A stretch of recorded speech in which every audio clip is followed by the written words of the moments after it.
हमारे संवाददाता तरुण शर्मा हमारे साथ कार्यक्रम में हो रहे हैं शामिल। तरुण, स्वागत है। बताएं, क्या है बड़ी एक्सक्लूसिव खबर आपके पास बजट को लेकर?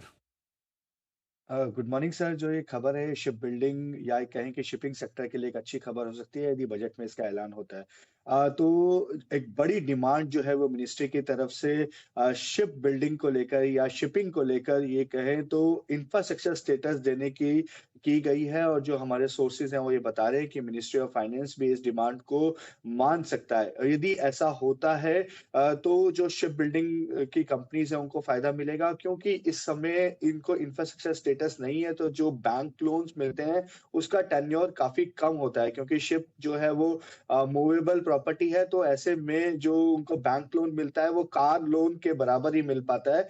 तो तकरीबन 3 साल तो शिप बनने में लग जाते हैं और उसके बाद यदि 3-4 साल का ही समय होता है जब लोन रिकवरी हो। तो ऐसे में बड़ा लोन नहीं मिल पाता। प्राइवेट इक्विटी प्लेयर्स या वेंचर कैपिटल जैसे ही फंडिंग इनको लेनी पड़ती है। यदि इनको इंफ्रास्ट्रक्चर स्टेटस मिल जाता है तो इनको लंबी अवधि के लोन मिल पाएंगे। इस लंबी अवधि में एक पहली बात तो एक लंबी अवधि के मिलेंगे, दूसरा जो रेट ऑफ इंटरेस्ट है वो भी कम हो सकता है।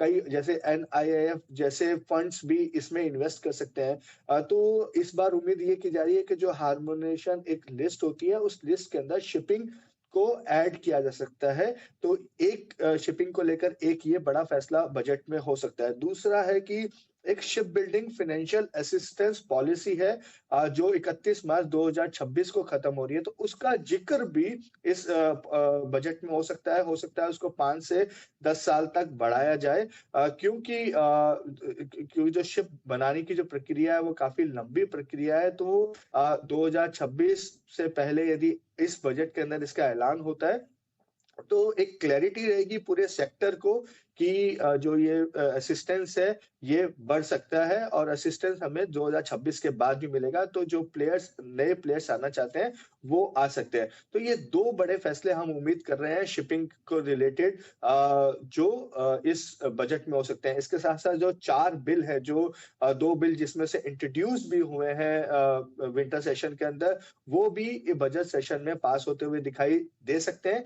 तो ये जो साल है ऐसा माना जा रहा है कि 2025 का जो साल है वो शिपिंग सेक्टर के लिए काफी फ्रूटफुल ईयर रहने वाला है। बिल्कुल, तो ये बड़ी खबर आती दिख रही है शिपिंग सेक्टर के लिए, शिप बिल्डिंग सेक्टर के लिए। स्पेशली शिप बिल्डिंग को और शिपिंग सेक्टर को इंफ्रास्ट्रक्चर का दर्जा दिया जा सकता है। और अगर इंफ्रास्ट्रक्चर का दर्जा दिया जाता है तो 2-3 चीज़ें बड़ी आसानी से हो जाती है। एक तो इनको लोन मिलना आसान हो जाता है, दूसरा प्रायोरिटी पे मिलता है, तीसरा लंबे समय के लिए मिलता है, चौथा कम ब्याज दरों पर मिलता है और चुकाने में थोड़ी आसानी रहती है। तो ये बड़ा काम होता है। इसके अलावा भी कई सारी और पॉलिसीज होती है कि भाई देखिए, देश में ऐसा माना जाता है कि इंफ्रास्ट्रक्चर जो भी है ना वो बढ़ना और बनना ज़रूरी है। इसलिए और इनमें क्या पैसा बनाना होता है मुश्किल, पैसे लगते हैं ज़्यादा इंफ्रा बनाने में और समय लगता है बहुत ज़्यादा, जेस्टेशन पीरियड तो बहुत लंबा था। तो इसलिए सरकार चाहती है कि जो भी ऐसे बिजनेस है जिसमें लंबा समय लगता हो, पैसे ज़्यादा, कैपिटल इंटेंसिव जिसको कहते हैं बहुत ज़्यादा पैसा पूंजी डालना, गेस्टेशन पीरियड यानी कि ज़्यादा लंबा समय प्रोजेक्ट बनने में, उनको आप रिलीफ दे दो थोड़ा। इस सेक्टर में डाल दो। तो फिर क्या है, जो भी लोन देने वाला है ना, बैंक वगैरह को भी रहेगी, इंस्टीट्यूशन रहेगी, तो वो कम रेट पर ज़्यादा लंबे समय के लिए उन्हें पैसा दे सकते हैं। ये बड़ी चीज़ जो बता रहे हैं। तो ये 3 स्टॉक हैं आज एक्शन में आपके लिए: गार्डन रीच, कोचिन शिपयार्ड, मैस्डॉक। इसका मेहुल जी का मैस्डॉक। तो आइए इस तीनों स्टॉक पे और इस सेक्टर पे राय जरा एक बार धर्मेश कांत साहब से ली जाए। धर्मेश जी, क्या है विचार आपका, खबर कैसी लगी और बताएं सर, कुछ खरीदने का मन है तो? अली जी, खबर तो अच्छी है और शिप बिल्डिंग के साथ इंफ्रास्ट्रक्चर को इनको स्टेटस मिलेगा तो अराउंड 100-150 बेसिस पॉइंट का इनको मार्जिन पे बेनिफिट मिल जाएगा उस, बिकॉज कॉस्ट ऑफ फंड इनकी कम हो जाएगी जैसा आपने भी बताया। दूसरा ये है कि ये डिफेंस प्ले भी है, जो नेवल शिप बिल्डिंग है उसका भी काम करते हैं ये, तो ऐसा बास्केट में तो अच्छा लगता है। बट अगर आप सिंगल आउट करना चाहेंगे तो माझगांव डॉक जो है वो मुझे थोड़ा बेटर लगता है, जस्ट बिकॉज ऑफ इस फाइनेंशियल्स। अगर आप देखें तो आरओई में बेस्ट आरओई इनकी है, 35% की इनकी आरओई रहती है। कंपाउंडिंग कैगर भी काफी अच्छा रहा प्रॉफिटेबिलिटी का, और गवर्नमेंट का डिफेंस पे जो स्पेंडिंग वो बढ़ता आ रहा है और नेवल में अभी अच्छा खासा फोकस आया है। उस लिहाज से सेक्टर तो बच में रहना ही है। लंपी सेक्टर है, क्वार्टर क्वार्टर से देखना ही चाहिए, आप सालाना के हिसाब से देखें। एंड सारे पॉजिटिव न्यूज़ फ्लो इसके साथ बिल्ड होते जा रहे हैं। तो अगर 3-5 साल का अगर किसी का होराइजन हो लेके बैठने का, तो मुझे तो माझगांव डॉक यहाँ से भी डबलर दिखते हैं। बाकी में भी अट्रैक्शन रहेगी, but top pick is Mazagaon dock. ये है आपके लिए शिप बिल्डिंग स्टॉक्स में एक्शन भरपूर बनता हुआ दिखा है। मैसडॉक, मझगांव डॉक 2200 के पार निकलता हुआ। जरा चार्ट पर एक चेक किया जाए और चेक देने के लिए तैयार हैं सुदीप जी। सुदीप जी बताएं सर, चार्ट पर मजबूत है?